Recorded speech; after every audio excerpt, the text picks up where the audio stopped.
Good evening. My name is Laura Ladd Bierman, and I'm the Executive Director of the League of Women Voters of New York State.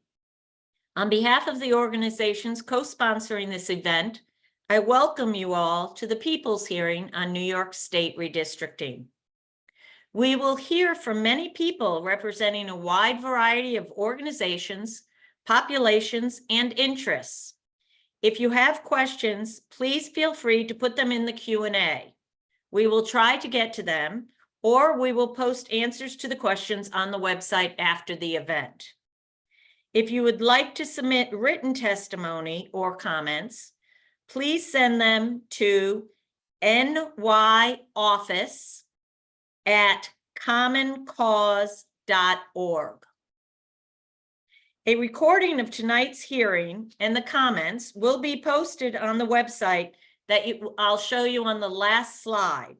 We'll also enter that website in the chat box. I'd like to thank Disability Rights New York for arranging the ASL translators and the closed captioning for tonight's hearing. People who would like to view closed captioning, please see the instructions that have been entered into the chat box. Before we hear from the speakers, I'd like to present a quick review of where we are in redistricting and why we are still talking about redistricting of congressional lines in New York State.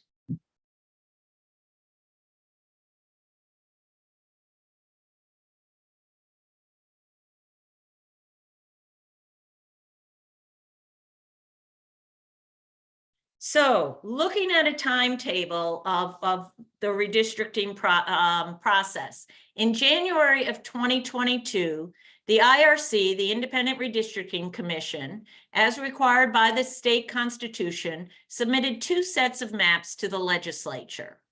The legislature rejected these maps from the IRC and returned them to the IRC. Again, the process outlined in the Constitution. At this time, the IRC deadlocked and said it could not agree on any new maps to send to the legislature. And so the legislature drew its own maps and adopted them. In February 2022, a lawsuit was filed called Harkenrider v. Hochul in Steuben County Supreme Court, which challenged the state, Senate, and the congressional lines.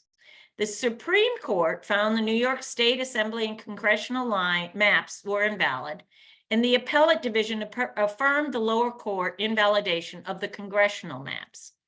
In April of 22, the Court of Appeals ruled the New York Senate and U.S. congressional maps were invalid, and the maps were sent back to the lower court to have a special master draw the lines.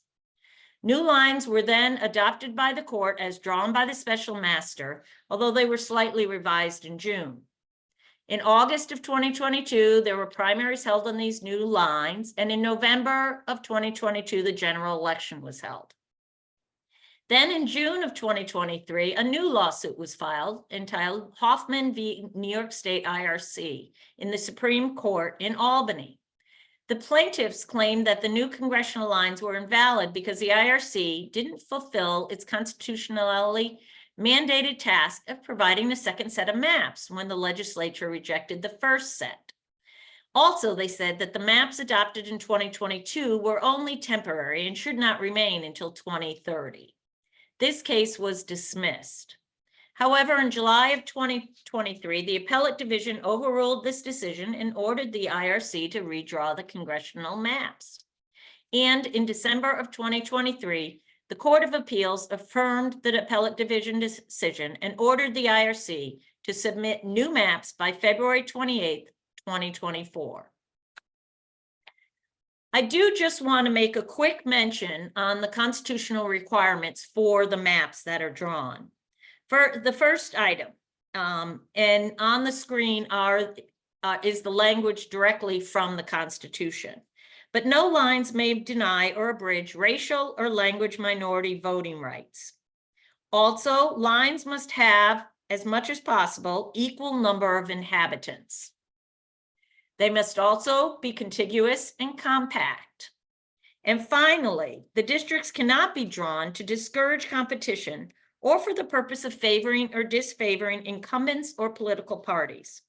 the maintenance of existing districts, pre-existing political subdivisions, including counties, cities, towns, and communities of interest must be maintained.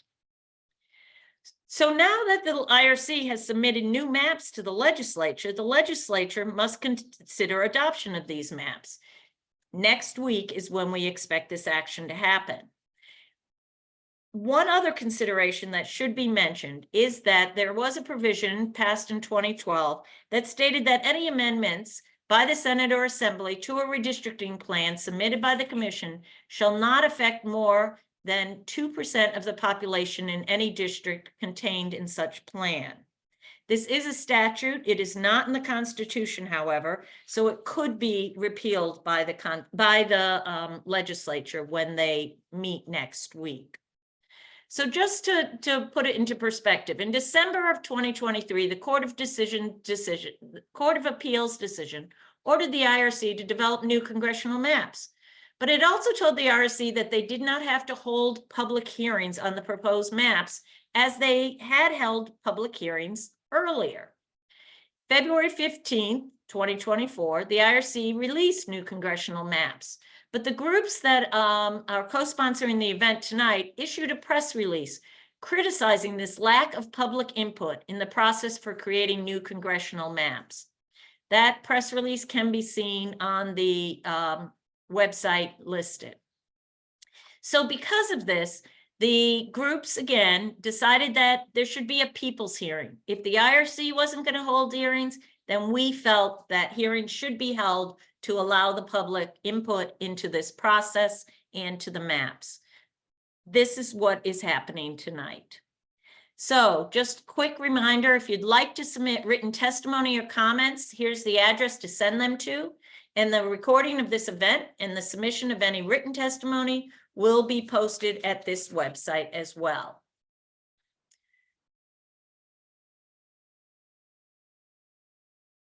So now on to our speakers. The first speaker tonight will be Elizabeth Ouyang from APA Voice Redistricting Task Force. Liz? Thank you, Laura. 2 years ago, APA Voice Redistricting Task Force members were chanting, public input, no back deals, democracy dies behind closed doors. We were standing outside in the cold after a snowstorm, demanding the New York State Legislature hear our voices. At that critical time in history, the IRC had deadlocked and submitted 2 different maps. The legislature rejected both, drew their own lines, and voted on them without any public input. The legislature's map was subsequently challenged in court, and a special master was ordered to draw the current lines.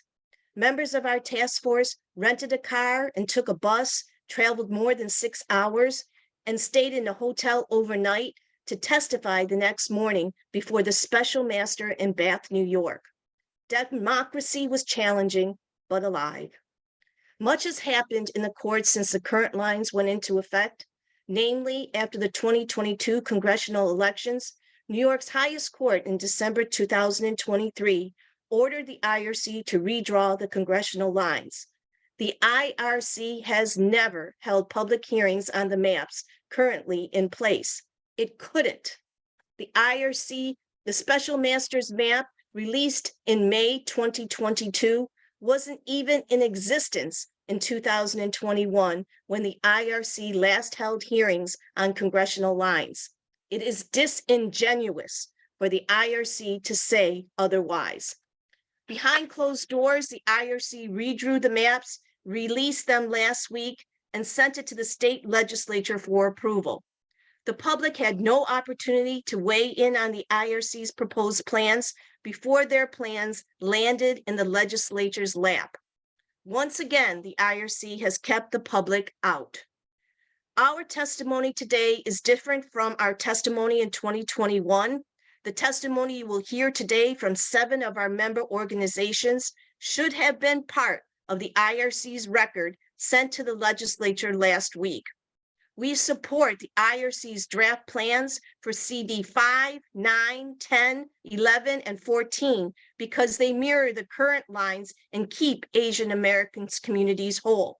We share concerns with Latino Justice over the IRC's draft plan for CD 6 and support instead the current lines for CD 6. This is public input designed to aid the legislature's decision whether to approve the IRC's map or redraw the congressional lines. Now, 2 years later, the ball is in the state's legislature's court at another critical time in history. Will you include the public in this vital process, or will you continue to shut the door in our faces? We urge you to prioritize democracy over expediency and partisanship. Democracy cannot flourish if there is no mechanism for dialogue. When you repeatedly strip the process of public input, it is no longer democracy, but authoritarianism. And that's not the direction this state nor this country should be going in. Thank you. Thank you, Liz. The next speaker is Won-Yi Lee from the Min Kwan Center for Community Action. Thank you. My name is Hwan-Jie Lee, and I'm the Civic Participation Associate at Min Kwan Center for Community Action. Established in 1984 and based in Flushing, Queens, Min Kwan serves and organizes working-class Korean and Asian Americans throughout New York City on civic, immigration, and housing advocacy. We mobilize our community through grassroots organizing, education, and advocacy outreach that address important issues. We are also the convening organization for the APA Voice Redistricting Task Force. Our resilient APA communities face unique challenges, especially our seniors who have lower level of English proficiency, knowledge of housing, immigration, and labor rights, and are at great risk of housing displacement due to rapid gentrification and lack of real affordable housing. In Queens, our community has access to Asian grocery stores, a network of culturally and linguistically equipped senior daycare centers, medical clinics, house of worship, and community service organizations like the Min Kwan Center. Since 2020, we have seen a substantial and continued growth of the APA population in Queens. Our community must be allowed to participate in the redistricting process to keep our communities whole, ensure equitable, culturally sensitive access to essential services, and translate our population growth into empowerment. The IRC submitted its proposed new congressional maps to the state legislature last week. However, our communities were not given the opportunity to submit our feedback on the current lines for City 6 or the IRC's draft plan. The new lines will be effective till at least 2030. Comparing to the lines from the 2010 cycle, our congressional district now includes Flushing, Murray Hill, Fresh Meadows, part of Bayside alongside the Northern Boulevard Business Corridor, Oakland Gardens, Windsor Oaks, Forest Hills, and Amherst. The current lines also added Woodside and large parts of Jackson Heights, which has a large APA population and forms a vibrant and diverse South and East Asian community alongside Amherst. Now, City 6 is a stronger Asian Pacific American plurality district at 45.4, comparing to 43.5 in 2010. We oppose the latest IRC draft proposal for CD6 because it dilutes both the Asian community of interest in CD6 and the Latinx community in CD14 by swapping out the western part of Jackson Heights, which is a part of the South Asian community, for the southern part of Corona, which is largely Latino and Spanish speaking.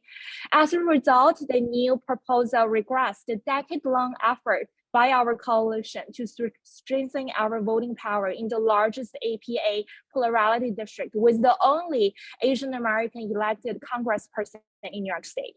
A fair, inclusive, and equitable redistricting process is critical to empower the communities that we serve and represent. Through APA Voice Redistricting Task Force efforts in 2020, we have informed and mobilized our community members to participate during this once-in-a-decade redistricting process.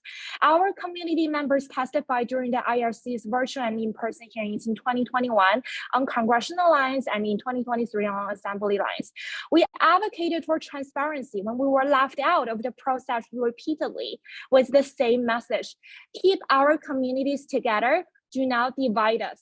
We now urge the state legislature to hold public hearings, listen to our voice, preserve our communities of interest, and adopt the current lines for Congressional District 6.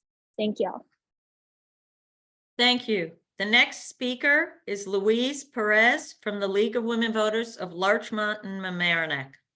Thank you to the League of Women Voters and Common Cause for giving, and the other participating organizations for giving regular citizens the opportunity to voice their opinion on the redistricting lines that were issued by the IRC. I'm from Larchmont and Mamaroneck, which is in Lower Westchester on Long Island Sound. I testified in November 2021 during the public hearing, and I made these 3 points.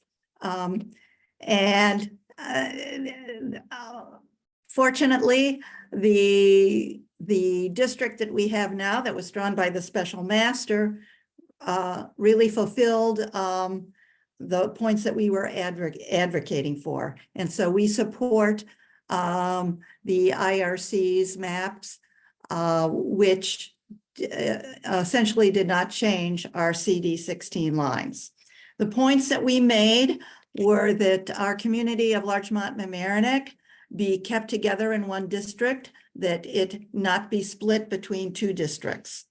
The second point was that in our congressional and state senate districts, that it should include all the communities along the Long Island Sound in Westchester, and as well include the communities in the Long Island Sound watershed going into the interior of Westchester. Where these communities all have a lot of common interests, and particularly we're all affected by environmental issues and flooding. So the third point is that we strongly feel that a congressional district should be a Westchester district. The previous iterations of district maps by the IRC and the New York legislature had included with us big swaths of the Bronx and even Queens. And 30 seconds on the clock. And this really didn't fulfill the community of interest requirement under the state constitution. Westchester is a completely different animal from New York City. We have different government administration, school systems, transportations, and on and on. So we're quite happy with the current CD16 as the IRC issued it. Thank you. Thank you. The next speaker is Aminta Kilawan from the South Queens Women's March. Good evening. My name is Aminta Kilawan Narayan. I am an attorney, organizer, and the founder and executive director of South Queens Women's March. We are a movement-building gender justice organization found right before the pandemic hit and inspired by global and national women's rights movements. South Queens Women's March amplifies the voices of South Queens' diverse women and gender-expansive people. We are a volunteer-led, multi-generational, intersectional platform working to foster women's empowerment by dismantling the norms, practices, and institutions that support patriarchy and gender injustice. We take our sisterhood to the streets to unify women and gender-expansive individuals and connect them to the resources necessary to empower their lives. That includes fighting food insecurity and period poverty, tackling gender-based violence via healthy relationships and art healing workshops, promoting empowerment through youth and professional development, and finally, civic engagement and building political power. To that end, South Queens Women's March is a proud member of APA Voices Redistricting Task Force. For too long, our community of interest in Richmond Hill and South Ozone Park has been fractured at the local level. The dilution of our power at the local level has resulted in overarching and glaring deficiencies when it comes to investing in our neighborhoods and centering the issues most important to us. The IRC heard from so many of my neighbors at hearings over the last several years. We've almost sounded like a broken record throughout as we called for keeping Richmond Hill and South Ozone Park whole.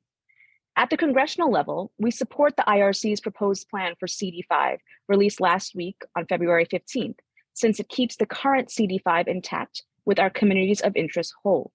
We'd like it to stay that way. As a community with so many immigrants working tirelessly just to survive, filling many vital jobs that boost our economy, including domestic workers and construction workers, comprehensive and immigration reform and a pathway to citizenship is front of mind. With many of us breathing in air pollution from one of the largest airports, JFK Airport, we need advocates for a cleaner environment. Our neighborhoods are also currently housing many asylum seekers. These individuals and families are struggling to get by, and our community is in desperate need of federal support. These issues and so many more are what we need to lean heavily on our congressional representatives to lead on.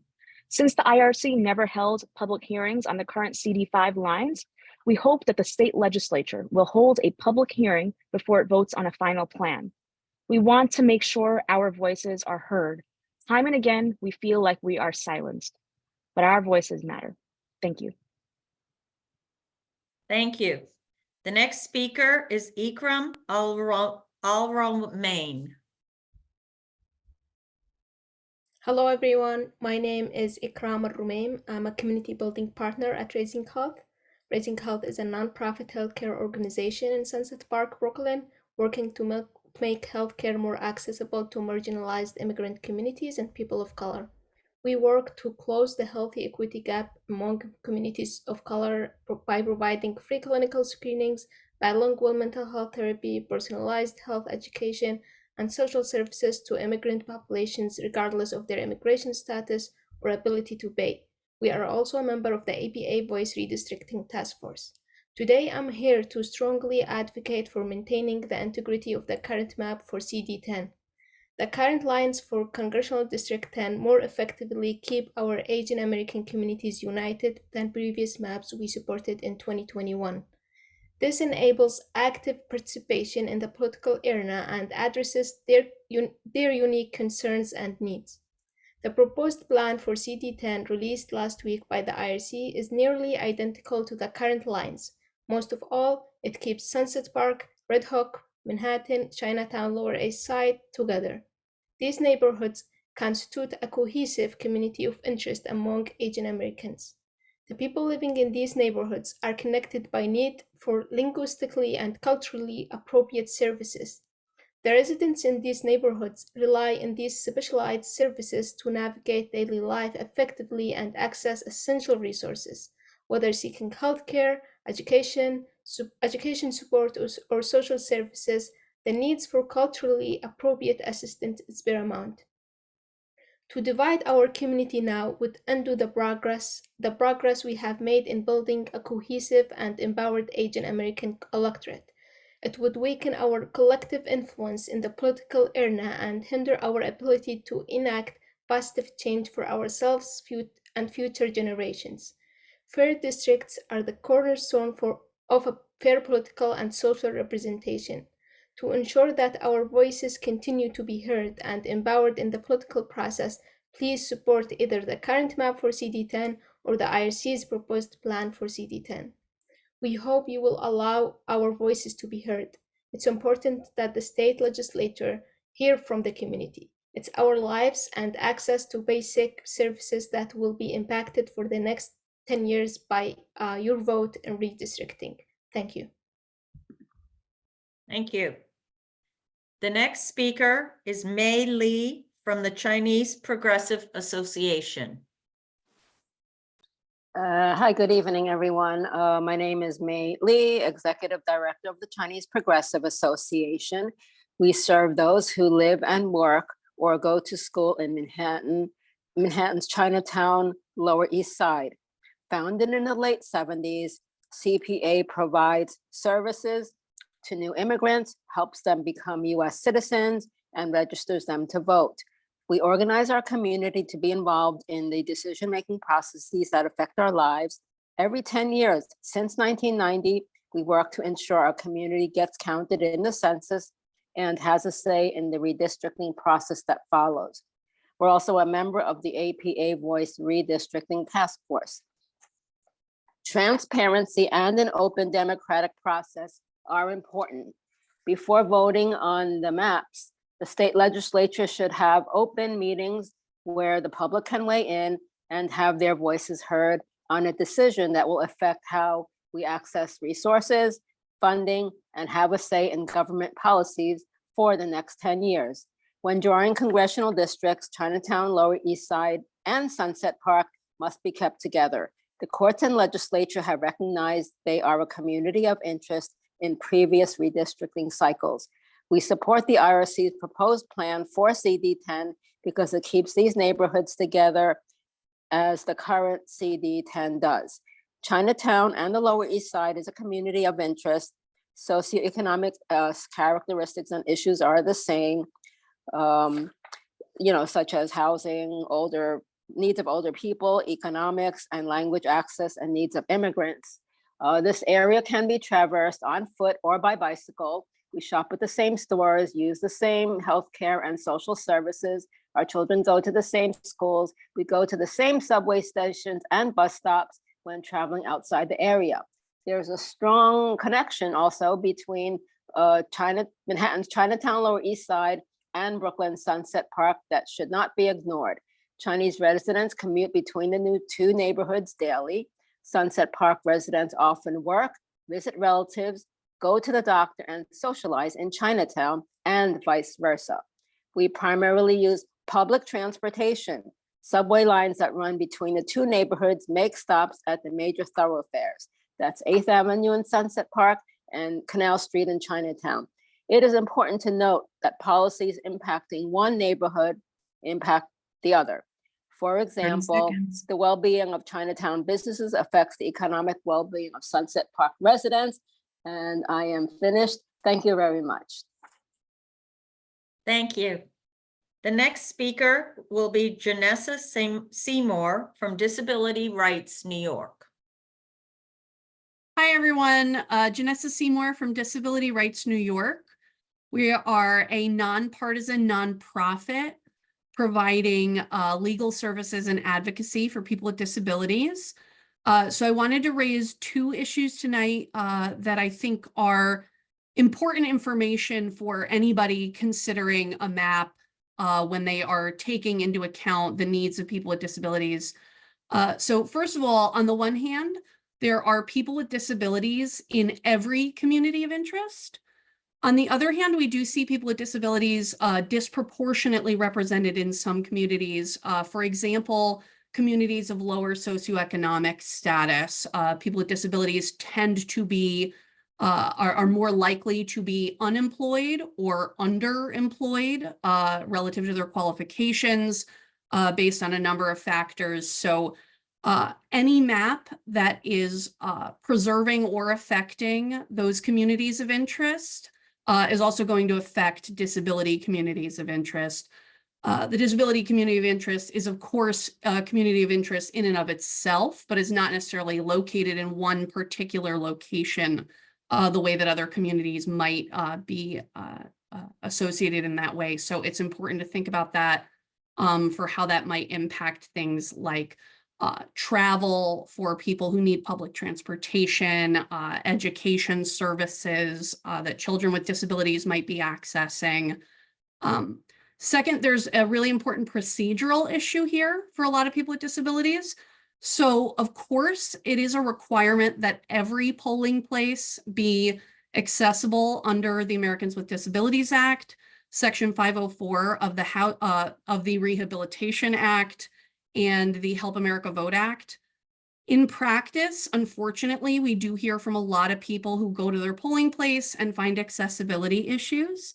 And so we find that there are a lot of voters with disabilities who engage in tireless advocacy just to make sure their polling place is accessible for them. So every time the map changes and their district changes and their polling place changes, they have to do it again. They have to make sure that their polling place is accessible and that not just the physical location, but that the poll workers inside are understanding of their needs and that the ballot marking devices are working. So procedurally, obviously we want to do this right and get it right the first time, but it's also important that this get done quickly and efficiently, and that voters are able to plan in advance, knowing where their polling place is, and are not going to have this change every year repeatedly. So we hope that this process can be done well, done right, done the first time for right up until 2030 when we got to do it again. Thank you. Thank you, Janessa. The next speaker is Benjamin Kim from Woodside on the Move. Hi, everyone. Good evening, everyone. My name is Benjamin Kim. I'm a program coordinator at Woodside on the Move. We're a nonprofit organization committed to the social services and advocacy for the diverse Queens population. While we extend our efforts to surrounding neighborhoods, our primary focus remains on Woodside and the pockets of diversity that make up our close-knit community.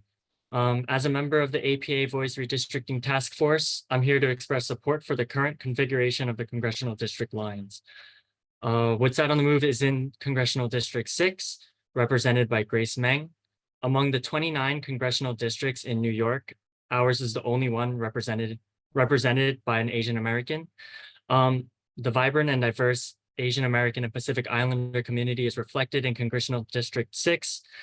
This community is also notable for its significant Filipino population. According to the 2010 census, 86,000 Filipinos and Filipino Americans are estimated to be residing in New York City, with about 54% living in the borough of Queens. This was exemplified with the recent co-naming of the intersection of Roosevelt Avenue and 70th Street in Woodside to be officially known as Little Manila, with over 3,000 signatures in support. This neighborhood must stay united within the congressional district as it shares common transportation hubs, grocery stores, hangout spots, churches, and financial institutions, all contributing to a sense of community and interconnectedness. The AAPI population in CD6 is significant, and any attempt to redraw the lines would undermine the already fragile democratic process and silence the voices of this growing community. Fragmenting this community within the district would be detrimental to its members and the principles of fair representation. Therefore, we urge the state legislature to recognize the importance of maintaining the current congressional district lines, ensuring the AAPI community in Woodside retains its rightful place in the democratic process. We ask the legislator to hold a public hearing before it votes on the maps so the public can weigh in. It's crucial for our communities to have a voice in the drawing of these maps, as we are the ones most directly impacted by the resulting boundaries. Thank you. Thank you. The next speaker is Hassan Bakaridin from Unified Political Association.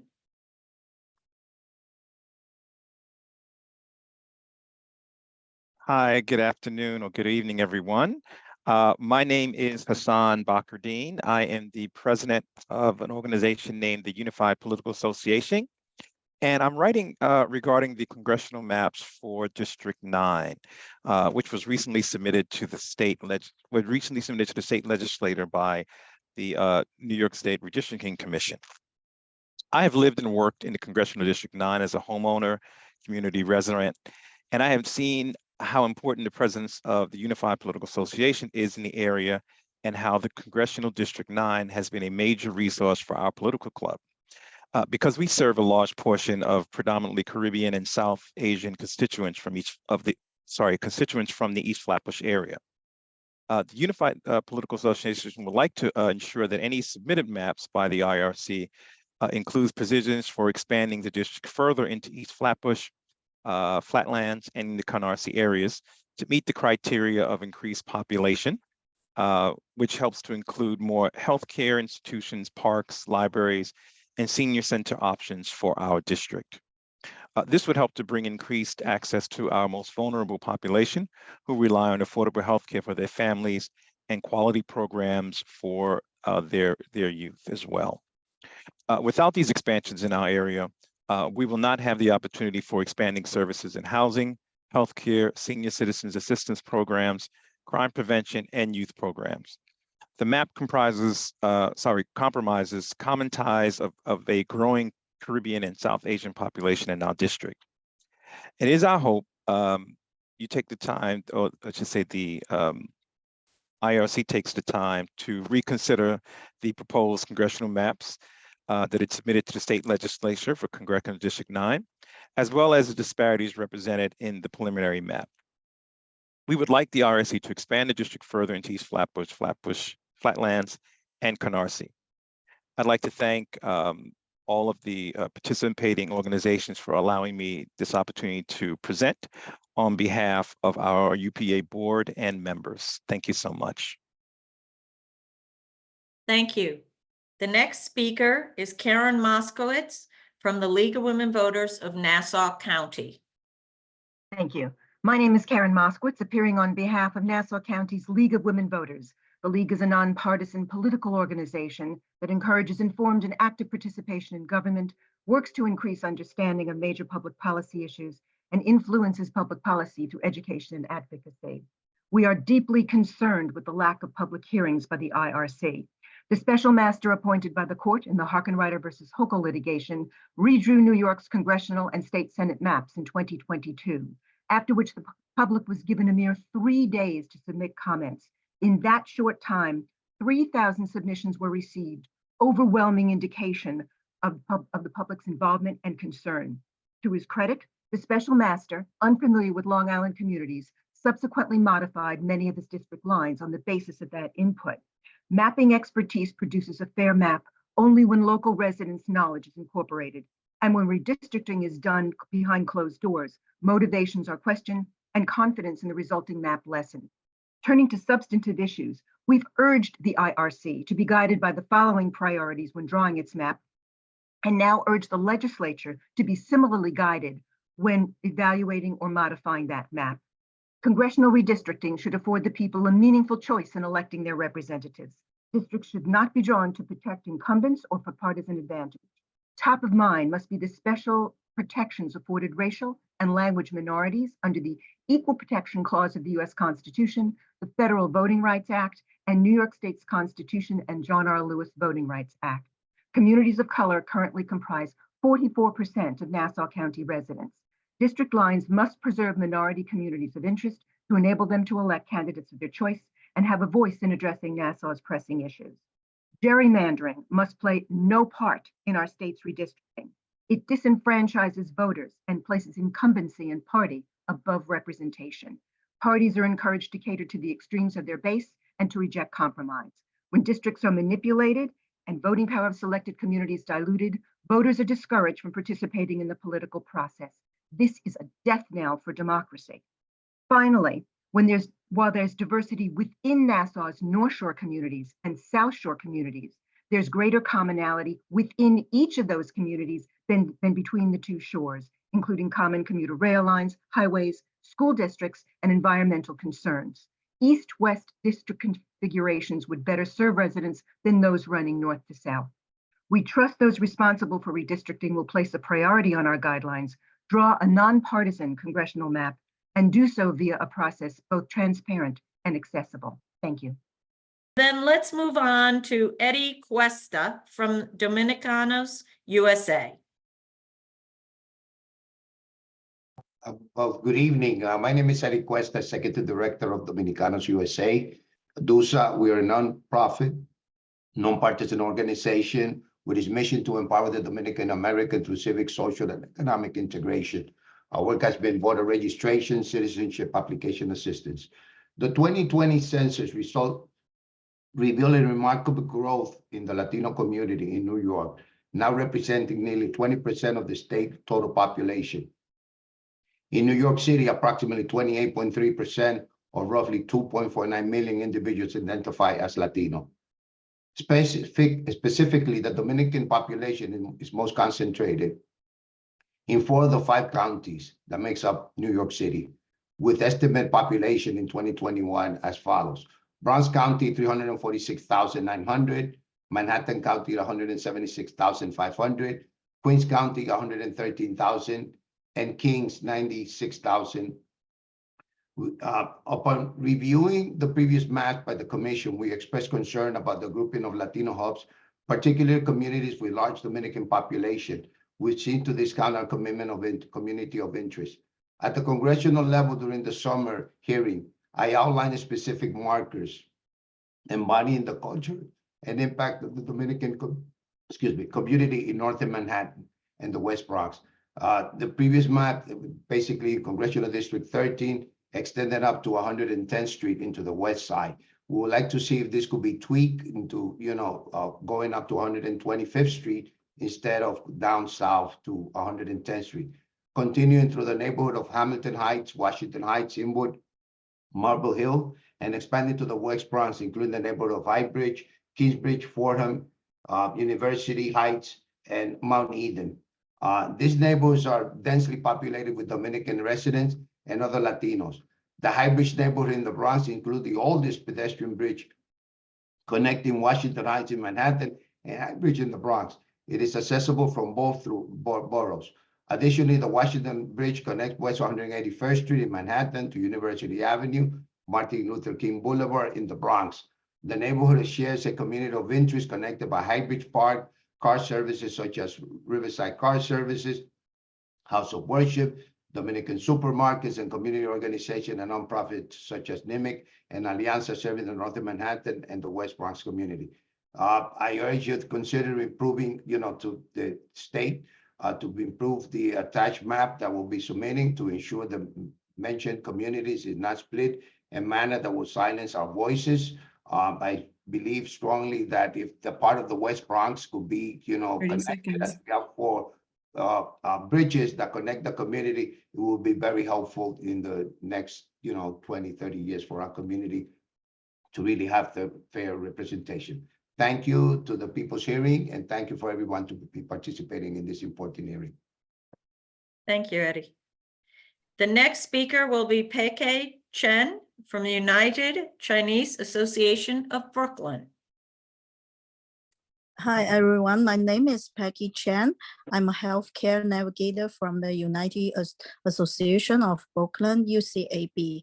UCAB is a nonprofit organization founded in 2002 to mobilize community resources to improve the quality of life for the Chinese immigrant population in Bensonhurst, Brooklyn.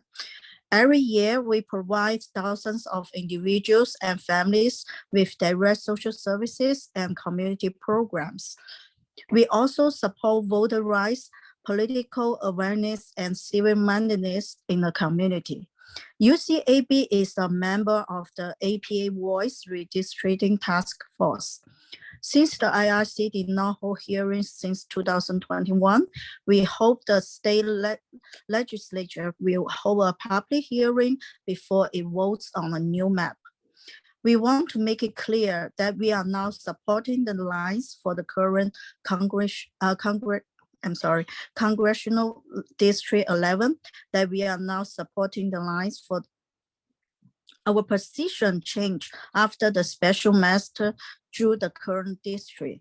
The current map keeps most of Bensonhurst whole and includes more of Decker Heights. We support the IRC proposal plan for CD11 released on February 15 because it is identical to the current lines. Our main office is located in the center of Bensonhurst and provides services to hundreds of members, mostly Chinese, on a daily basis. And our other branch is located in Decker Heights, where the population of Chinese immigrants has grown quickly. Therefore, it's really important to keep the current CD11 in place. In addition, the current map covers more of New Yorkshire. Since we do not have an office in New Yorkshire, Chinese residents in New Yorkshire come to both our offices in Bensonhurst and Decker Heights for our services. The Chinese community in these neighborhoods care about language language accessible services. We provide language assistance in Chinese to help people fill out housing applications, SNAP applications, MetroCard applications, and computer training and English language classes as well. We also invite speakers who speak Chinese or we translate into Chinese regarding combating hate crimes and community safety. 30 seconds. If our community is divided, we are unable to voice our concerns and our ability to participate in the political process is undermined. Keep us together can make our voice stronger. The Chinese community in these 3 neighborhoods has also initiated many activities together, like candidates forums and rallies to keep our community safe and our elected representatives accountable. Thank you. Thank you. The next speaker will be Mohammed Q. Amin from the Caribbean Equality Project. Hi, good night, everyone. My name is Mohammed Q. Amin. I am the founder and executive director of Caribbean Equality Project, a New York City community-based organization that empowers, advocates for, and represents Afro and Indo-Caribbean LGBTQ immigrants. We mobilize low-income, undocumented asylum seekers and working-class Caribbean immigrant communities across New York City on workers' rights, healthcare, housing, building political power, and immigration issues through culturally responsive educational programming and advocacy. We are a proud member of the APA Redistricting Task Force. New York is home to the largest South Asian and Indo-Caribbean foreign-born population. Many live in immigrant neighborhoods like Jackson Heights, Richmond Hill, and South Ozone Park in Queens, Kensington in Brooklyn, and Wakefield and Parkchester in the Bronx. In Queens, the recent IRC congressional plan for CD6 undoes a vital decision made by the special master, which created an Asian plurality district encompassing Jackson Heights, Woodside, Elmhurst, Flushing, and Murray Hill. The decision provided much needed representation for Asian communities in Western Jackson Heights and Woodside. However, the current proposed plan by the IRC divides Western Jackson Heights, impacting the Asian American and isolating institutions like Chaya CDC and Apache Community Health Center in CD6. The relocation of long residents, Indian and Pakistani American communities to CD14 disrupts their unity with shopping centers, plazas, schools, and institutions left in CD6.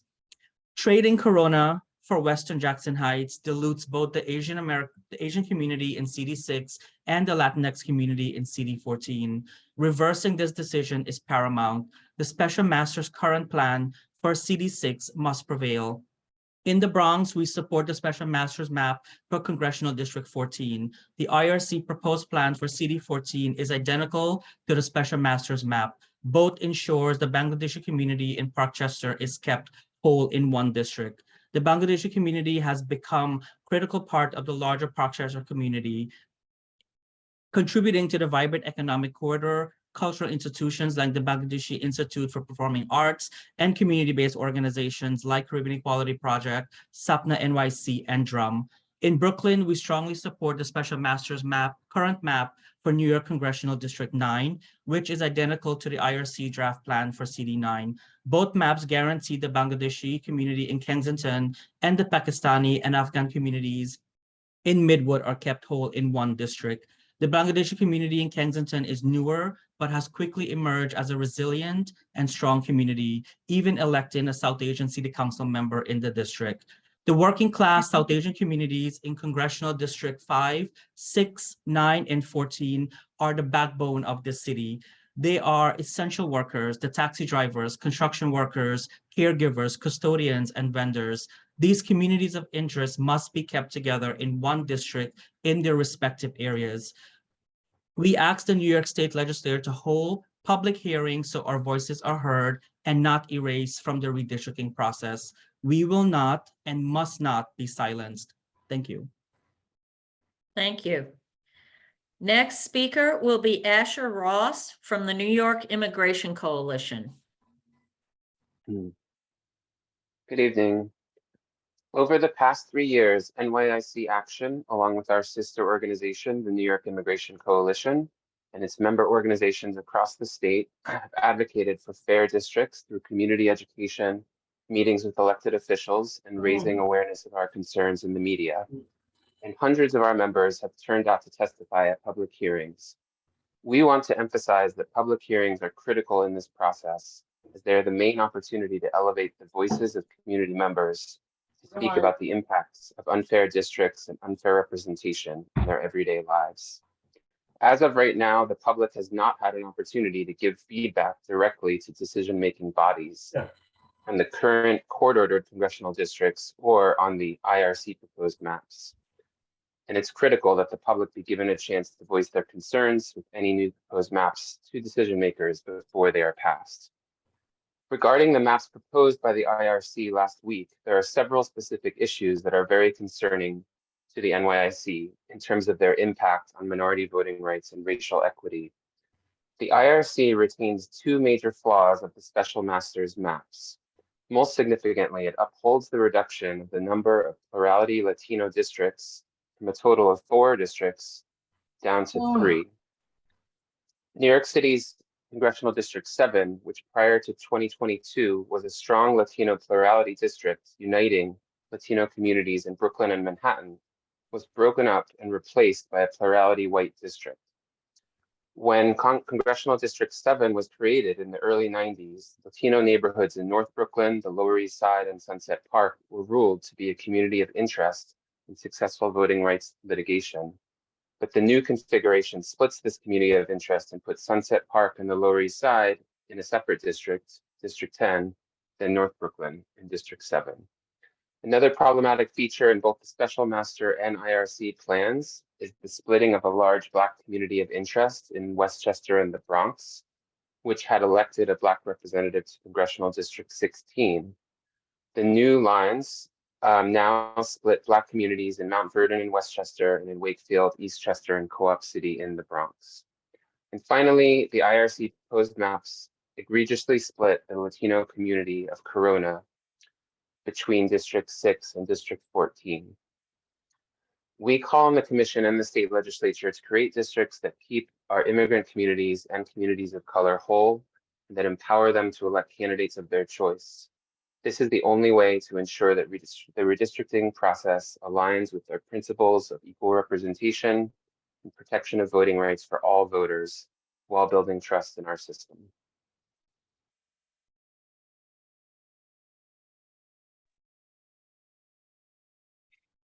Thank you, Asher.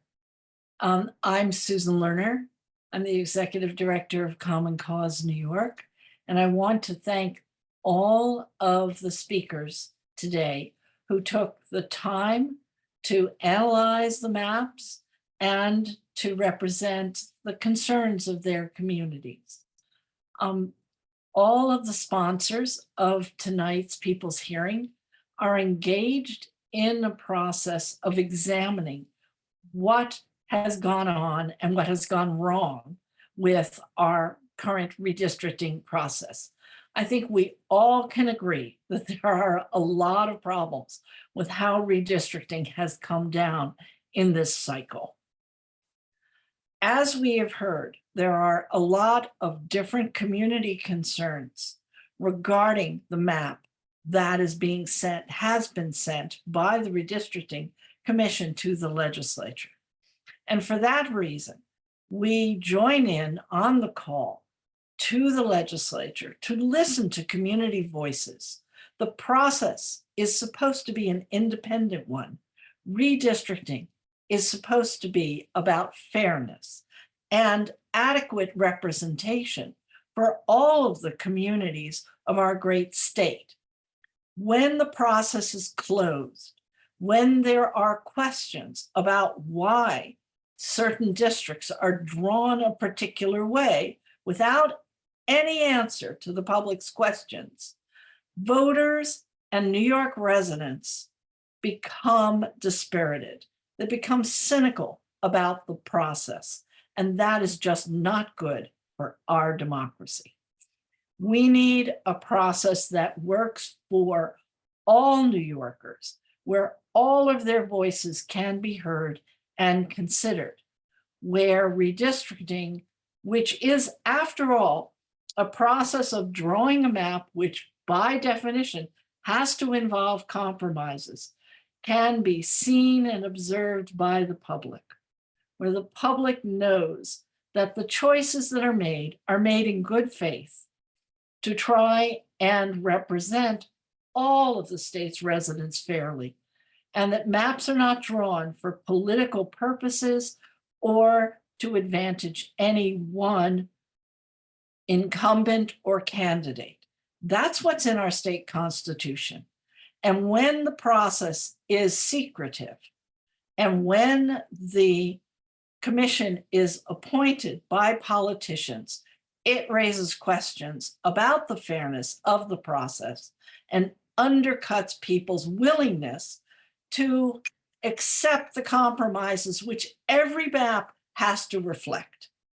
So we're excited to be working with our partners who are sponsoring this public hearing, this people's hearing, to re-examine the redistricting process and to look at examples in other states and actually examples here in New York, where the city of Syracuse has, in this redistricting cycle, had a citizen-led redistricting process which put voters before politicians and allowed voters to choose their representatives and not politicians choosing their voters.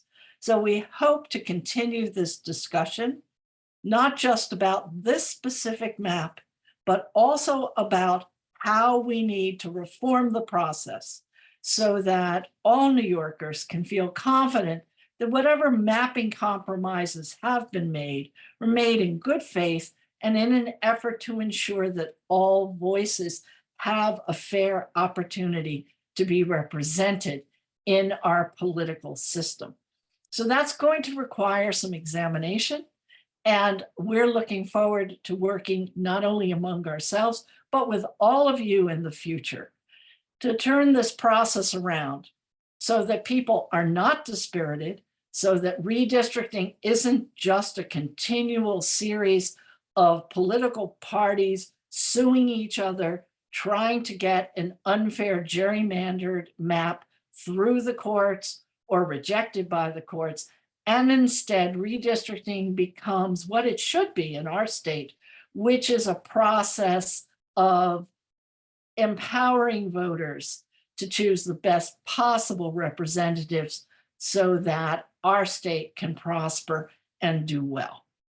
So I am grateful to all of our co-sponsors. They're listed in the chat, and to all of the representatives and individuals who took time to testify and share their thoughts. As we said several times, there will still be opportunities to provide written testimony. We at Common Cause will provide our thoughts in writing regarding the maps. There are a lot of questions and decisions with the legislature has to make. We hope that they hear from us. They call a hearing so that even more voices can be heard, and that we will all put our best efforts together and come up with a way in which this process can be improved and make it the fair representation process for redistricting that New York so much deserves. We do certainly have time left. I know that there are questions which have been raised in the chat. So Laura, shall we take a look at some of the questions and see if we can get some answers? Sure. We asked people to put questions in the Q&A, and some of them have been answered already in the Q&A.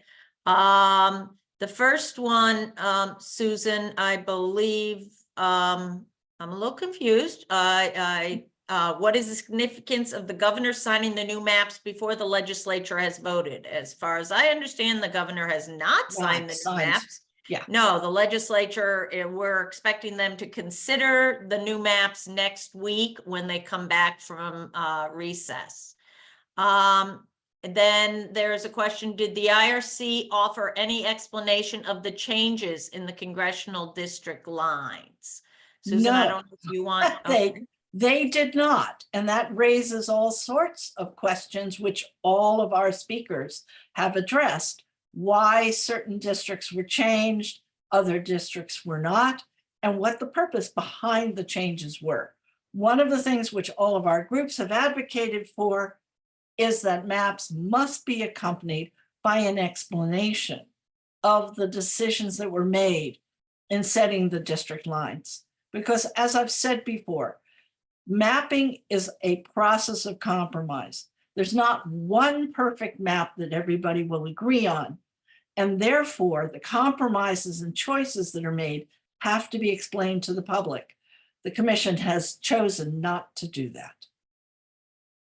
Yes, then there's a couple of comments that give different links to the maps and interactive ways to look at the maps. We also did put a link in the chat, I believe, to see the maps that the IRC has proposed. There's a question about CD 19 and Tompkins County. What's all this political disruption? With just a little more cutting, the IRC could attach it to any district they like. I'm not sure that there's really a question to be answered there, but. Well, I mean, that is a very interesting point. Right. You know, one of the things that is currently in state law is that if the legislature draws new lines for the districts, they're supposed to make no greater population. They're only supposed, they have a limit of 2% of the population that could be changed in the new maps. Well, 2% of the population in our current districts is approximately 15,000 people. And for districts that are very evenly split in political affiliations, or that have resulted in very, very close contests in the last several cycles, 15,000 voters being moved from one district to another can have an impact. So this commenter, I think, has put his finger on something which concerns all of us. Without an explanation from the commission for why they made the changes they made, there are certainly 3 districts that various commenters feel were chosen or changed for political purposes. Too many questions without public input and without an open process from the commission. This should not continue this way. Right. And then there's a question about Asher's comments, and then how can we ensure the communities of Co-op City aren't cut off from Mount Vernon and Yonkers? This hurts voters in the region. I think, again, I'm not sure that's a question, but rather a comment and that Asher raised, and this person is agreeing with it, I think. And this, again, is where we need input. So there are 4 legislators who are assigned to what's called LAT4, which is the redistricting entity in the state legislature. There are opportunities to let your own elected representatives know if you feel that aspects of the map are incorrect. We're going to take all of the comments that are filed with us, as well as the recording of this hearing, and we're going to be forwarding it to LAT4 and to the legislative leaders, so that at least to the extent that people have participated in this people's hearing, we can let the legislature know about their concerns. But that doesn't prevent anybody who is listening in from calling or writing their own representative with their comments on what they feel is right or wrong about this map. That's a public process. And if they won't do it voluntarily, we can bring our concerns to them directly. There's a question of congressional districts have to be exactly the same number of citizens, or is there allowed a margin of error allowed so numerous municipalities do not have to be split up? That So is kind of a balance between the number to be as much as possible to be the same number, but then also not to split up municipalities. So the courts have there are two standards at work here. One is a standard for the congressional districts, Right. which are generally assessed under federal law.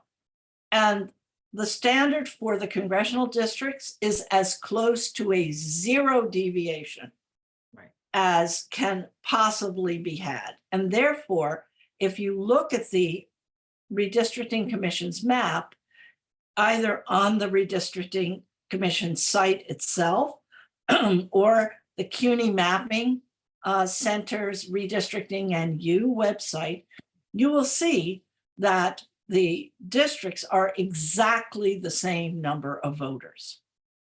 That is one of the challenges of drawing the maps. And here we have zero deviation in population. That's a different standard than the standard that's used for drawing state district lines, where you can have as much variation as 5% plus or minus in total population. There is a question, how does the new IRC map compare to the legislative map that was disapproved by the court? I assume they're talking about the one in 2022. I don't know if you'd like to comment on that, Susan? Well, it's markedly different, right? Yes. Because the Redistricting Commission's map is very much based on the Special Masters map, and the Special Masters map is very different from the map that was drawn by the legislature and then disallowed by the Court of Appeals. That map created many more congressional districts that were preponderant and significantly preponderantly tilting towards Democratic voters over Republican voters. The Masters map, and to some degree the revised commission map, but not as much, it provides more districts that are what we would call purple, closer to an even number of Democratic and Republican leaning voters. Right. So the person who asked the question about Asher's comments says, and I think you've answered this, Susan, but we can reiterate it always, wants to know what can we do? Where should people contact right now if they have concerns about some of these maps? So I think the answer is yes, call your state assembly member, state senator, make sure you, explain to them the area that you are concerned about and why you're concerned about that. The legislature is expected to come back next week. You can call now to the district offices, or you can call up in Albany starting on Monday. And you can also call the two leaders of the legislative houses, the Speaker of the House and the majority leader of the Senate, the Speaker of the Assembly and the majority leader of the state Senate. There's a comment that the dense population in 3 New York City areas forces combinations of northern and western populations that have little in common, such as Tompkins County and the Catskills, for example. Well, that is part of the process of drawing a map. We favor drawing maps where communities that have commonality are held together in the same district. But you can define a community differently depending upon what factors you're looking at. Because of the size of the state and areas that don't have very dense populations, you will have some districts which are geographically large in terms of the territory that they cover. And what it makes a skillful map is trying to match up the areas within those geographic regions that have more in common. I guess, yes, I think, especially with the congressional maps, remember those districts are quite large, especially when you get upstate. And so I think you need to not be as concerned with what they're putting together, because they need to put pieces together, but more, are you concerned about some things that they divided? What did they divide in some of these districts that might be a community of interest, or a piece of a town, a city, whatever they, if there's some division, I would be more concerned about that than what they put together, because the districts are large and we need to put pieces together to build a congressional district. Well, one of the real salient differences between the master's map and what the Redistricting Commission is sending to the legislature is that the master's map breaks up many fewer counties than the Redistricting Commission. The Redistricting Commission made choices that really have divided a significantly larger number of counties than the master's map did. The master, we felt, really was concerned about holding counties together. When you look at the Redistricting Commission's map, that is not the case. There are really a significant number of counties that have been divided. Some of them divided between 3 districts. So, that is one factor that's very different with the Redistricting Commission maps. There is a question about a town hall that's being held tomorrow. That is solely Common Cause's town hall for its members and others. It's not a continuation of the people's hearing. Okay. I think that has answered the questions that we have in the Q&A, Susan. I'm not seeing any that we didn't mention. Yeah. Yeah, I think we have managed to answer the questions, which is great. Yes. We want to thank everybody for your questions. And again, the representatives and individuals who've taken the time to analyze the maps, prepare testimony. And we look forward to working with all of you on reforming our broken redistricting process so that it actually works for the people and not for politicians. Yes, we are totally working on that. And there is a coalition that is looking around the country at different projects, at different states and cities, and trying to develop possibly a new process that we can propose to the legislature for consideration. So stay tuned and keep watching and help us make sure that New York State is appropriately represented. And thank you all, and have Thank you. a wonderful rest of the evening. Yes, Thank you, guys. Thank you, everyone.